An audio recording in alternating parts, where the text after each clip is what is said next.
Nah, tema kita tahun ini adalah, Rise up and be victorious.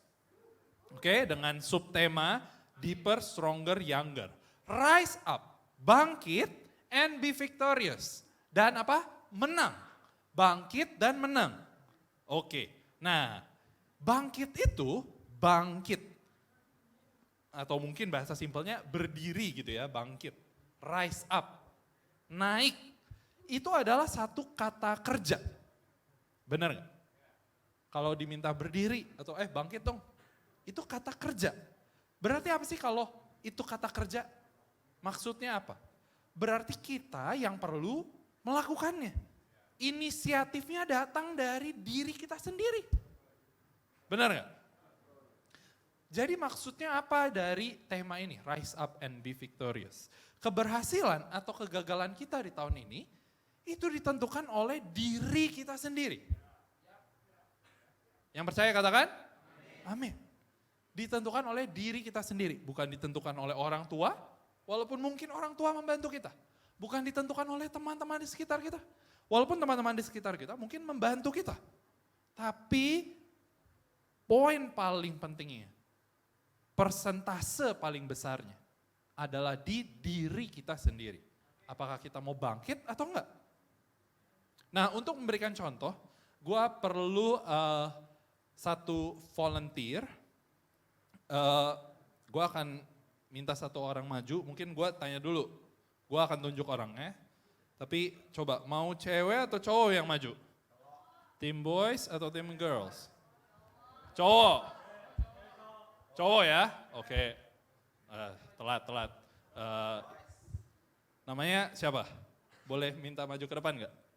Michael. Oke, boleh maju ke depan? Nggak akan diapa-apain, tenang aja. Oke. Silakan, boleh kasih tepuk tangan buat Michael.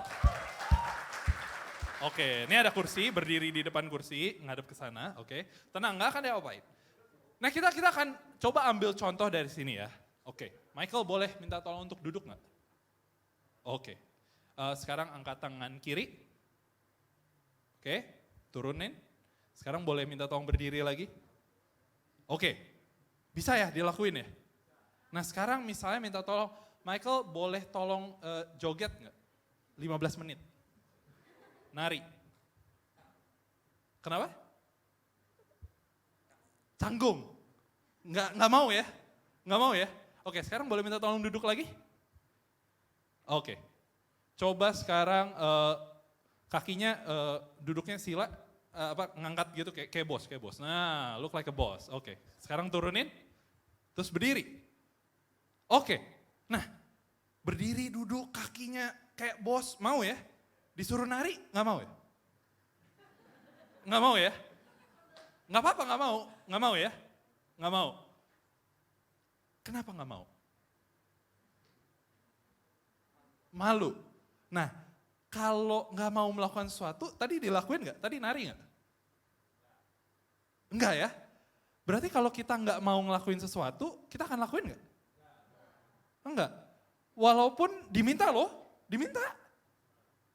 Tapi dilakuin nggak? Karena apa? Canggung, malu, akhirnya gak mau. Punya pilihannya nggak? Kalau Michael mau, bisa nari nggak? Bisa nggak? Bisa nari atau enggak? Bisa. Cuman sekarang nggak mau aja. Jadi tidak dilakukan. Padahal bisa atau enggak nari? Bisa. Nah sama halnya kayak tadi. Coba duduk lagi. Sekarang coba berdiri lagi. Nah kalau duduk berdiri,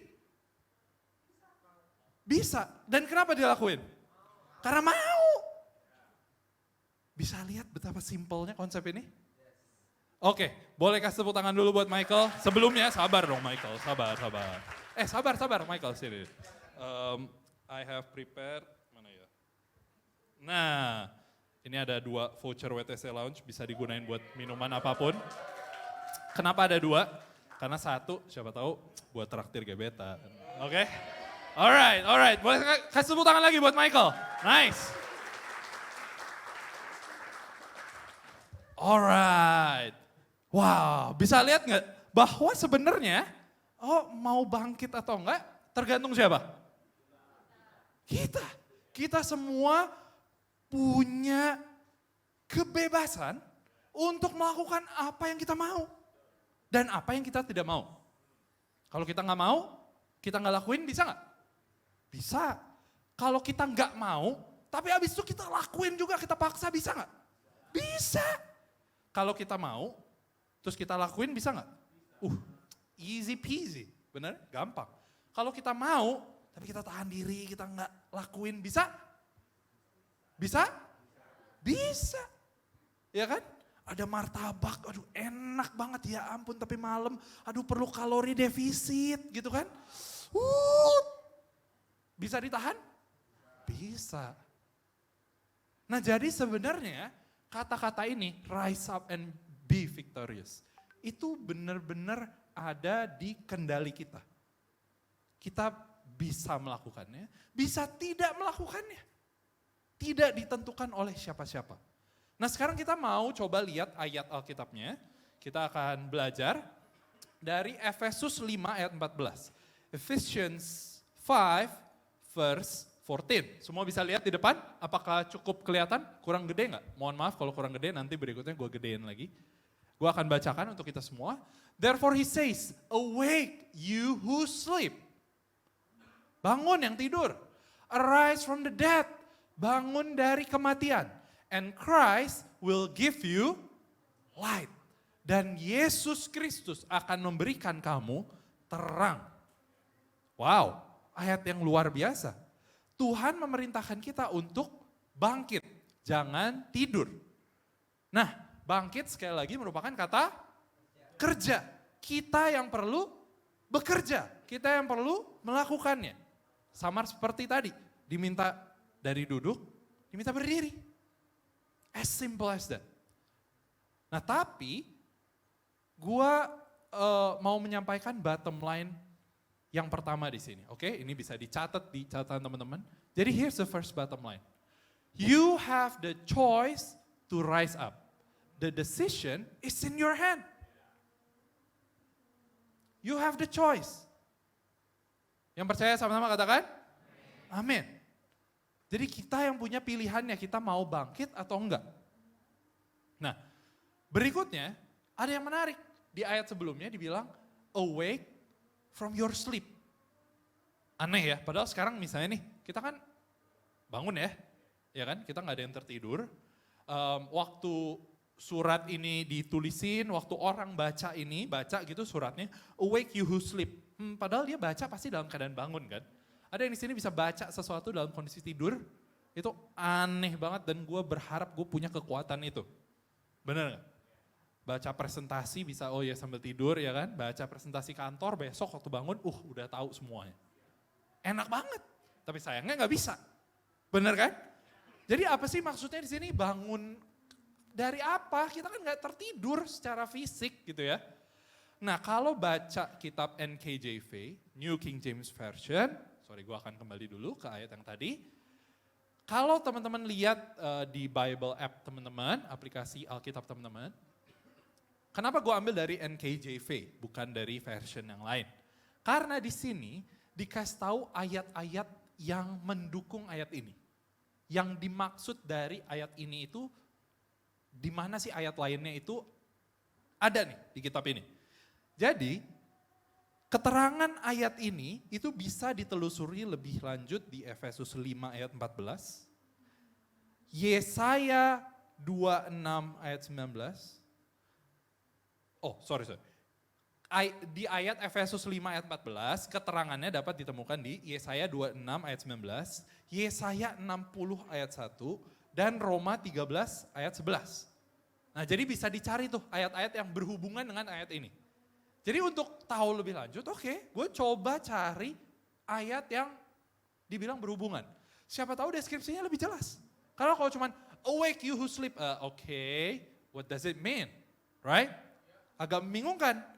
Nah, lalu gue coba buka dari Yesaya 60 ayat 1. Yesaya 60 ayat 1. Nah di sini lebih jelas. Karena dibilang, arise from spiritual depression to a new life.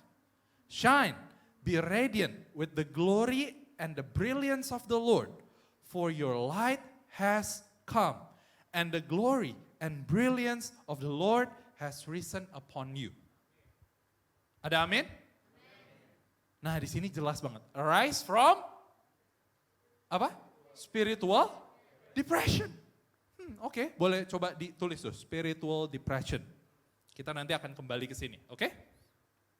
Terus gue penasaran, oke ini Yesaya 60, terus berikutnya ada lagi Roma 13 ayat 11. Oke, coba buka lagi. Romans 13 verse 11. Ini gue ambil dari Amplified Version. Dibilang seperti ini, do this, knowing that this is a critical time. It is already the hour for you to awaken from your sleep. Nah, ada dalam kurungnya tuh, apa? Of spiritual complacency. Nah, boleh coba catat lagi, spiritual complacency. For our salvation is nearer to us now than when we first believed in Christ. Oke. Kita sering dengar kata depresi, benar nggak? Kayaknya itu kata-kata yang ngehits semenjak milenial masuk dunia kerja, benar nggak? Baru dikasih kerjaan bentar, gue stres banget, kayak gue depresi deh. Mungkin kata-kata itu lumrah dan kita udah cukup mengenal kata itu. Oke, benar kan? Kalau kita cari di internet pun depresi, keluar banyak banget artikel, ya kan, simptomnya apa. Quite easy, oke? Tapi yang berikutnya, complacency. Apa itu ya? Apa itu? Oke, cara gampang kalau baca Alkitab, ini gue rekomendasikan kepada teman-teman. Kalau ada satu ayat yang kurang dimengerti, coba cari terjemahan lain. Jadi, gue coba lihat dari The Message. Oke? Nah, di sini lebih jelas menurut gue. Karena dibilang seperti ini. But make sure that you don't get so absorbed and exhausted in taking care of all your day-by-day obligations. Jelas nggak? Jelas. Jangan sampai kita capek mengurusi kegiatan sehari-hari kita. Dampaknya, that you lose track of the time and doze off. Doze itu apa? Ngantuk. Letih, ya kan? Burn out. Tapi yang paling parah, oblivious to God. Lupa akan Tuhan. Jadi yang dimaksud spiritual complacency itu ini. Nah, kita akan coba bahas satu-satu lebih dalam, oke? Yang pertama, spiritual apa? Depression. Tadi ayat ini gunain bahasa ini nih, spiritual depression. Agak aneh ya. Kita tahu bahwa depresi merupakan salah satu mental disorder, benar nggak? Gangguan pada mental, pada kejiwaan. Dengan beberapa ciri seperti ini. Ini ciri-ciri dari depresi, bisa ditemukan di internet ya teman-teman. Tapi gue akan bacakan secara cepat aja. Walaupun ini secara mental, tapi coba waktu gue mengatakan ini, menyebutkan simptom-simptomnya, coba refleksikan apakah hal ini pernah terjadi dalam kehidupan spiritual kita, hubungan kita dengan Tuhan. Oke? Ini walaupun ini mental symptom, ini gejalanya maksudnya lebih ke arah jiwa gitu ya, tapi coba refleksikan ke kehidupan rohani kita, hubungan kita dengan Tuhan. Oke? Yang pertama, depressed mood, feeling sad, empty. Yang kedua, loss of pleasure or interest in activities. Contohnya, dulu kayaknya semangat banget pelayanan. Kok sekarang kayak nggak enak ya melayani Tuhan. Dulu mau ke gereja kayaknya nggak perlu disuruh orang tua, gampang banget. Seneng ke gereja. Sekarang kok nggak tertarik lagi ya sama gereja. Berikutnya, poor concentration. Waktu kita baca Alkitab, kita apakah bisa membaca dengan konsentrasi atau baru bentar udah, aduh. Perlu main game bentar nih, 5 menit, main game, biar bangun. baru baca semenit, aduh butuh main game lagi, butuh main game. Nggak pernah bisa berkonsentrasi kalau baca Alkitab. Kalau doa, 2 menit pertama, konsentrasi. 5 menit berikutnya, Tuhan tadi udah nyampe mana ya, udah doain ini atau belum ya? Kayaknya udah deh, amin deh sekarang. Ada yang pernah mengalami? Lagi doa, apalagi doa syafaat ya kan? Lagi doain keluarga, ya kan? Terus doain kampus, kuliah kita, pekerjaan kita. Terus kita doain mungkin gereja kita. Terus kita udah ngeblank. Tadi gue udah doain keluarga belum ya? Tadi gue doa apa ya? Gue bisa ngomong apa ya sama Tuhan? Poor concentration. Berikutnya, feelings of excessive guilt or low self-worth. Hopelessness about the future. Kita merasa ada perasaan bersalah, rendah diri. Yang berikutnya, feeling especially tired or low in energy. Nah ini ciri-ciri dari depresi. Nah, sebelum lebih dalam lagi, depresi merupakan keadaan pada jiwa, mental kita, oke? Kalau teman-teman di sini punya simptom ini dalam keseharian, bukan hanya spiritual nih ya, dalam keseharian, dan teman-teman mungkin, wah jangan-jangan gue depresi nih. Hey, here's what I want you to know. We want to support you. We love you. Seek professional help. Speak up. Ngomong ke small group leader. Coba cari psikolog, psikiatris. Oke? Karena keadaan mental seperti ini serius. Oke? Ini kalau mental disorder, kalau gangguan jiwa. Oke? Gangguan jiwa di sini bukan orang gila gitu ya. Oke? Nah, tapi kalau kita ke bagian spiritual, spiritual depression, gue di sini jadi bukan lagi ngomongin soal mental disordernya, spiritual depression. What about it? Here's the thing, the cure is Jesus. Jesus comes so that you will not have spiritual depression. Dalam Tuhan selalu ada kepenuhan. Kamu selalu memiliki sukacita, damai. Hello?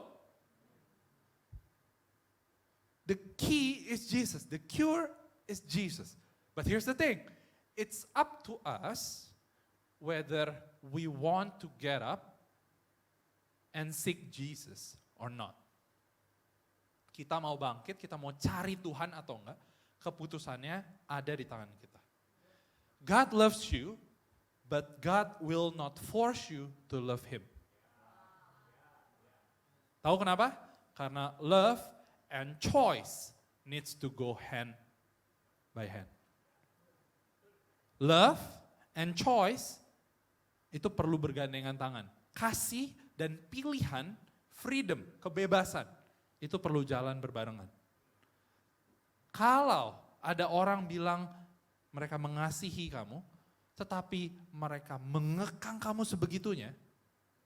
Mengekang di sini bukan dalam arti nggak bolehin melakukan segala sesuatu yang buruk, ya itu bagus gitu ya, dilarang melakukan yang buruk, ya bagus. Cuman tidak memberikan kebebasan sama sekali. Coba, apakah itu benar-benar kasih? Bisa bayangin nggak Tuhan mengasihi kamu, terus Tuhan paksa kamu, Tuhan buat di hati kamu, pokoknya kamu harus mengasihi Tuhan. Apakah kasih kamu berarti tulus? Ya tentu tidak. Kenapa? Karena kamu hanya terpaksa mengasihi. Dan mengasihi itu tidak bisa terpaksa. Ketika kamu mengasihi, kamu berarti memilih untuk mengasihi. Benar gak? Makanya ketika Tuhan mengasihi kamu, Tuhan tidak memaksa kamu untuk mengasihinya kembali. Tuhan hanya memberikan opsi. Hey, kau mau terima kasihku atau enggak? Kau mau mengasihiku kembali atau enggak? Pilihannya ada di tangan kita. Yang berikutnya, spiritual complacency. Hal ini ditandai dengan yang tadi ya, so absorbed and exhausted in taking care of all your day by day obligations that you lose track of the time and doze off, oblivious to God. Kamu terlalu sibuk sampai akhirnya lelah dengan keseharian. Yang paling parah, terlalu sibuk sampai lupa sama Tuhan. Jadi sibuk tuh gampang. Tahu kenapa? Karena kita bisa menjadi sibuk dengan catatan, oh gue soalnya mau achieve sesuatu. Bener gak?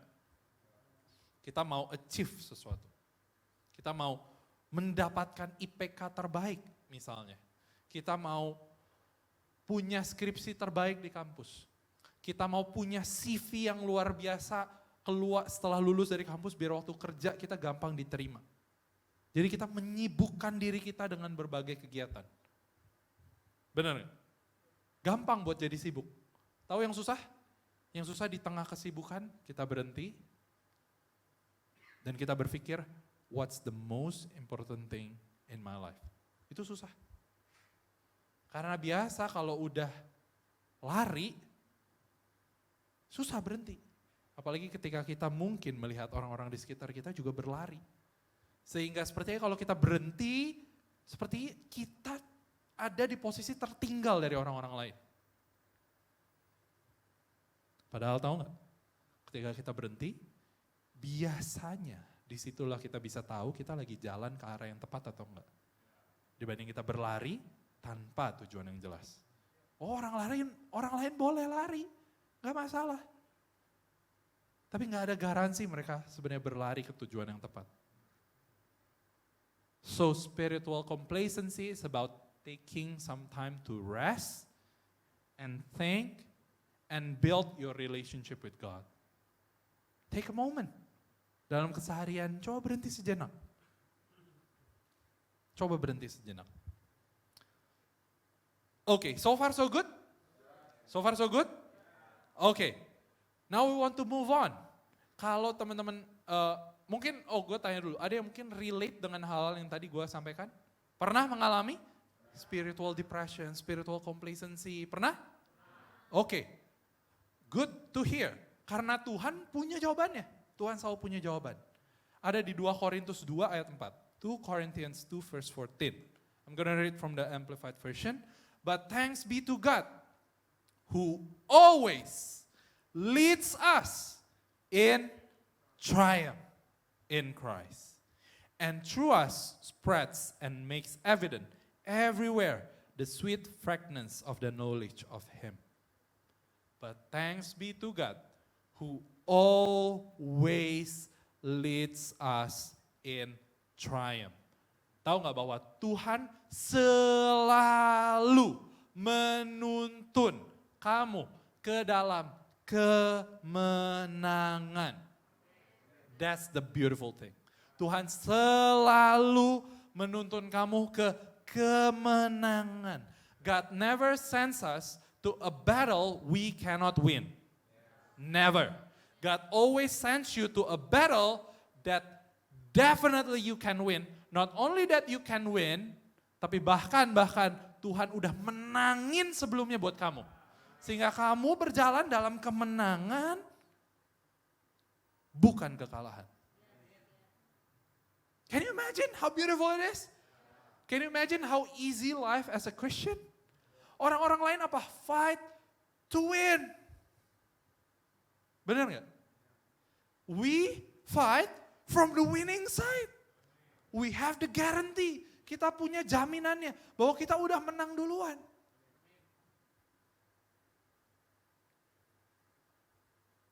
So, here's the second bottom line, okay?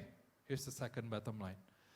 God has given you power through Jesus, di garis bawain, through Jesus, over spiritual depression and spiritual complacency. Do not let them beat you. Amen? Oke. Sambil kalau udah saya catat, boleh kita sama bangkit berdiri?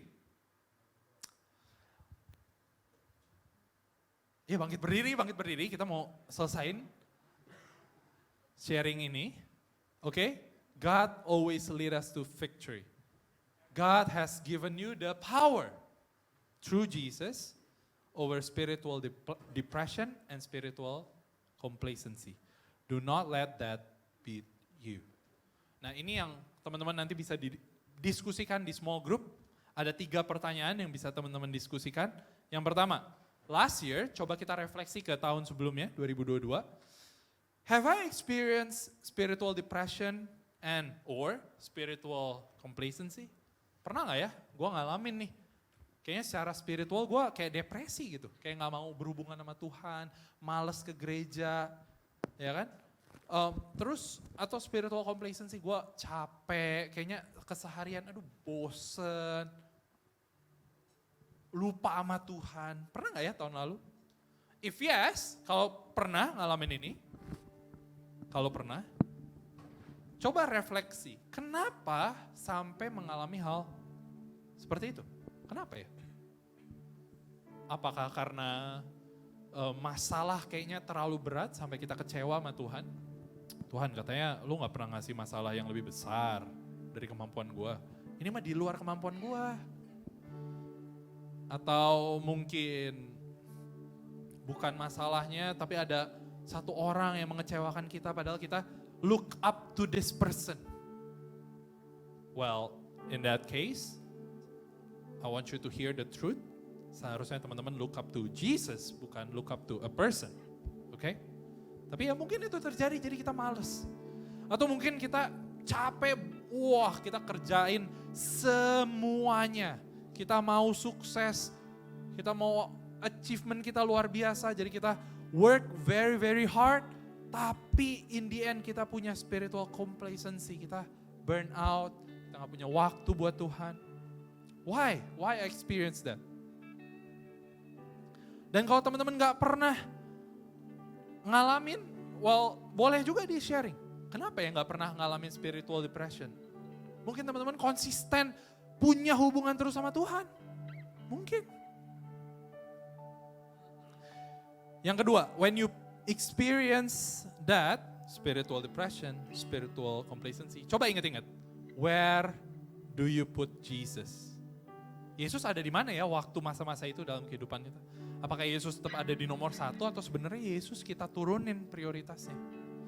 Dan yang terakhir, how can I consistently put Jesus as my number 1 priority this year?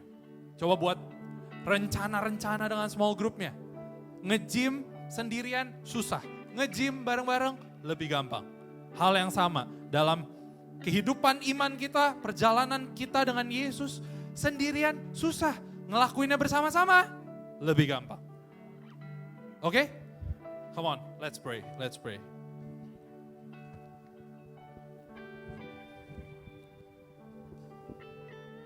Tuhan, kami mengucap syukur atas hari ini, mengucap syukur atas firman-Mu. Tuhan, aku berdoa Tuhan untuk setiap hati yang memasuki tahun 2023 ini merasa lelah, merasa seperti ada spiritual depression atau spiritual complacency. Tuhan, aku berdoa biar Engkau yang menurunkan tangan-Mu Tuhan, Engkau hadir di kehidupan mereka, membuat mereka merasakan kembali kasih-Mu Tuhan. Betapa Engkau mengasihi mereka. Aku percaya Tuhan di tahun ini Tuhan, setiap dari kami dapat memiliki kuasa untuk menang Tuhan. Untuk bangkit dan meraih kemenangan Tuhan. Kami percaya Tuhan tidak ada spiritual depression atau spiritual complacency yang akan mengalahkan kami Tuhan. Kami percaya di tahun ini kami dapat memiliki konsistensi membangun hubungan dengan Engkau Tuhan. Kami percaya Tuhan dalam setiap aspek kehidupan kami Tuhan. Kami akan lihat bagaimana Tuhan menjagai, melindungi penyertaan Tuhan sempurna atas hidup kami. Dalam nama Yesus. Aku percaya Tuhan setiap firman yang ditabur tidak akan menjadi sia-sia, tetapi akan berbuah Tuhan, lebat. Aku percaya setiap jemaat FLCC dapat menjadi berkat untuk sekitar kami Tuhan. Buah ini dapat dinikmati orang-orang sekitar kami, yang menjadi berkat untuk orang-orang di sekitar kami. Terima kasih ya Bapak. Mari kita semua sekarang angkat tangan, kita siap menerima berkat dari Tuhan. Diberkatilah hidupmu, diberkatilah pekerjaanmu, diberkatilah kuliahmu, diberkatilah apapun yang engkau kerjakan, Tuhan buat berhasil. Kiranya kamu akan menjadi kepala dan bukan ekor. Tuhan akan membawamu dari satu kemuliaan kepada kemuliaan yang lain. Dalam nama Yesus, kami percaya Tuhan bukan hanya itu, tapi hidup kami aman dalam-Mu. Keturunan kami tidak akan pernah meminta-minta Tuhan. Tuhan kami berdoa Tuhan, biarlah berkat yang terbaik dari Allah Bapa, berkat yang terbaik dari Yesus Kristus, dan berkat yang terbaik dari Roh Kudus menyertai hidup kita mulai dari hari ini, bahkan sampai selama-lamanya. Mari semua yang percaya sama-sama katakan, amin, amin. Oke, silakan ngumpul dengan small group, ngobrol-ngobrol, have a good time. God bless you all. Happy Sunday.